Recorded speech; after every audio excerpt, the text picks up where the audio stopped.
Vande Bodhamayam Nityam Gurum Shankararupinam Yamashrito hi Vakropi Chandraha Sarvadravanyate Tatpurushaya Vidmahe Mahadevaya Dhimahi Tanno Rudraha Prachodayat. Hari Om.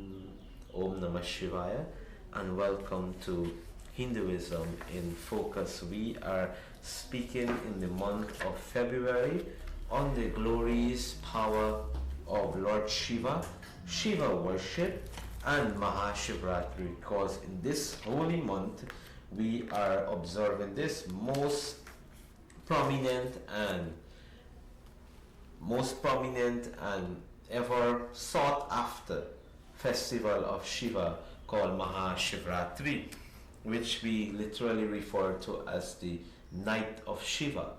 And in the scriptures, as per legends and all of these things, from one end it shows that this occasion Shiva and Parvati got married. On another occasion, Shiva manifests as a pillar of light. On another occasion, Shiva gives enlightenment. On another occasion, Shiva himself sits in meditation. All different aspects, ideas, stories, legends referring to Shiva and Shivratri, they all come back to the source, to the truth. And that truth is that everything else in this universe is of a temporary nature, and that alone which is pure, that alone which is eternal, that alone which is permanent is given the name, the personality that is called Shiva. So Shiva, Shivratri means Shiva Tattva, the principle of existence, that there is only one existence. It will appear as in manifold ways. We can see the glory and power of this nature. We are inspired by the flora and fauna. We are inspired by the mountains and the rivers. We're inspired by the galaxies, the stars and the sun, the moon. We are inspired and moved by the development of technology. We are inspired and we are awestruck by so many things we see every day. Now all of this, when they finish their work, when they have achieved what they have been meant to achieve, they all return to one source. That source is eternally there, never changeless. That is the basis of everything. That source in this context is called Shiva, meaning existence. And there cannot be two existence. That is why in Hindu teachings, in Sanatana Dharma, we never fought against anyone, because we recognize that whoever, wherever they are best suited there based on their own mental makeup. Someday they'll come to a higher realization. So this manifested universe, this phenomenal universe, is what is sometimes referred to as Parvati, as Shakti, as Devi, and the source from which it comes, which holds it, from which it manifests, is referred to as Shiva. So when we talk about Shivratri as the marriage of Shiva and Parvati, it means that this manifested universe going back into its source, and there is only one existence, no longer two. It is that union that becomes the marriage of Shiva and Parvati. But in time, the human couldn't understand. Every facet of society had to come to know this. So the story was written, the play was directed, and Shiva and Parvati literally tied a knot like this, for simplistic reasons. But beyond that, it is symbolic of this higher truth of the nomenum and the phenomenon, of the basis and the of the unmanifest and the manifest. So the manifest, which is this universe, comes back into the unmanifest state. That coming back, that merging, is called Shiva.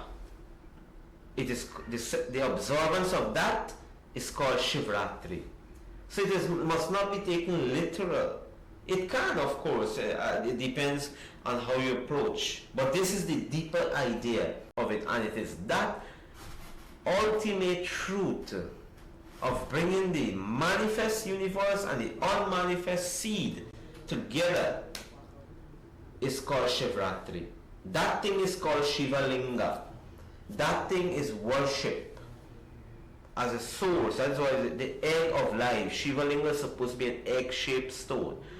It is the storehouse of the manifested universe. So it is the unmanifested universe in essence that we return to through the process of Shivratri, through the observance of the occasion like this.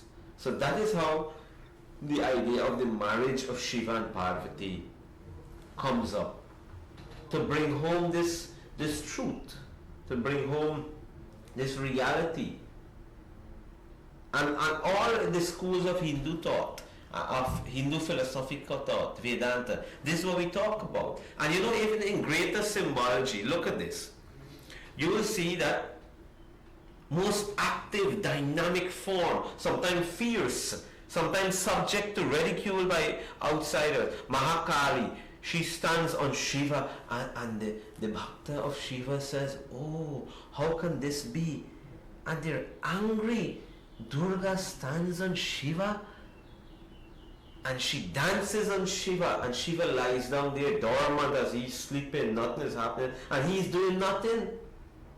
And such symbology is shown to us. That thing is so significant. You see, this universe is a universe of action. You just drive in one country and you will see. So there's industrialization, there's businesses going on, governments are running, all the industries are working, services industry, the transportation industry, land, water, air, governments are functioning, food, agriculture, every single thing. Imagine for this whole world is a dynamic process. Colleges are operating, hospitals are operating, schools are this whole buzzing of activities define this world. Trains are moving, airplanes are taking off like this. And you think of it, this whole universe is in a process of activeness. Everything is functioning, busyness sometimes, all full of craziness, as we would want to say. All of this is happening. It's called a dynamic manifestation of the universe. That thing is represented as Mother Kali. Everything is going on all the time. Activity is going on all the time. There's a what you call a dance of life that goes on. Good or bad, you label it as you wish. But at the source of all that is happening now, there has to be something that doesn't change its form, something that remains pure, something that remains ever non-changing, something that remains always in its true and perfect state. That is the source from which everything manifests. That is called the unmanifested universe. That is called Shiva. Shiva Tattva. The principle from which the manifestation comes. And then you have the Shakti Tattva that now manifests into this universe. Now when everything is holy, when all its activities become dormant now and everything has served its purpose, it now has to return to this unmanifested state. It contracts itself into one existence. It was always one. It appeared as a variety. That union and that return is what we call the marriage of Shiva and Parvati. And Shivratri celebrates that eternal truth. Shivratri honors that truth. Shivratri protects that truth. Shivratri celebrates that truth. That is called the union, the marriage of Shiva and Parvati. Shiv Parvati Viha. And Tulsi Ramayana detail it so much, so wonderful. So while it appears sometimes childish, it is deep and very significant. And it is on this basis also that, Shiva and Parvati have always been looked upon as what we say, the needed two aspect for the function of the universe. And Shiva is looked upon as the source from which all will manifest. And there are two shlokas Tulsidasa wrote in the opening of his Ramayana that speaks about these two very ideas that I am making reference to. But tomorrow I want us to look at that, because I don't want to start them now, but only to say that in this whole concept of Shiva and Shakti, one, and the whole idea of Shivratri, it is really touching, it is really returning, it is really identifying with the truth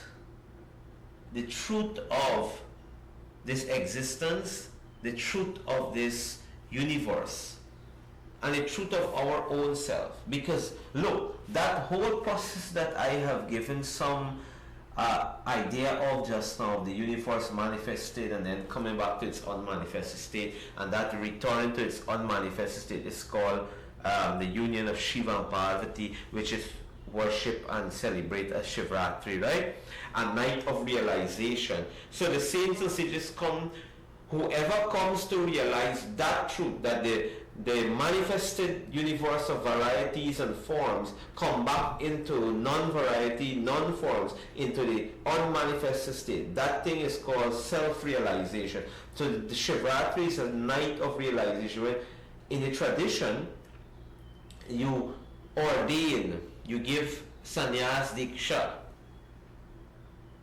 on this day, on Shivratri day. People they take to monkhood on this day, because the day is meant to come to the highest realization. It's a day of the highest realization.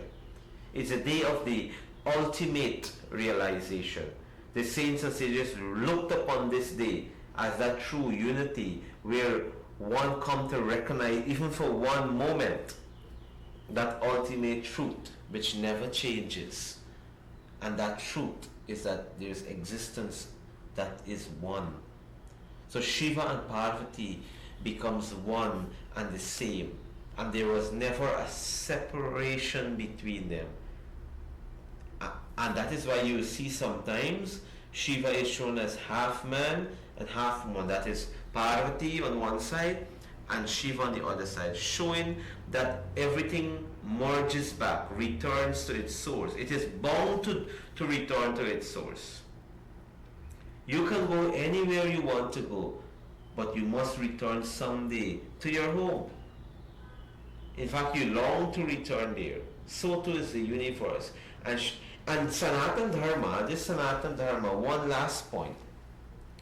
Imagine Sanatan Dharma recognizes that truth, that regardless of what happened, there has to be a return of that one truth. There has to be a return of our true self. That return is celebrated. Sanatan Dharma celebrates that, and it comes to us in the form of Mahashivratri. So tomorrow when we meet, we will continue. Until then, may grace of Mahadeva be with all of us. Om Namah Shivaya.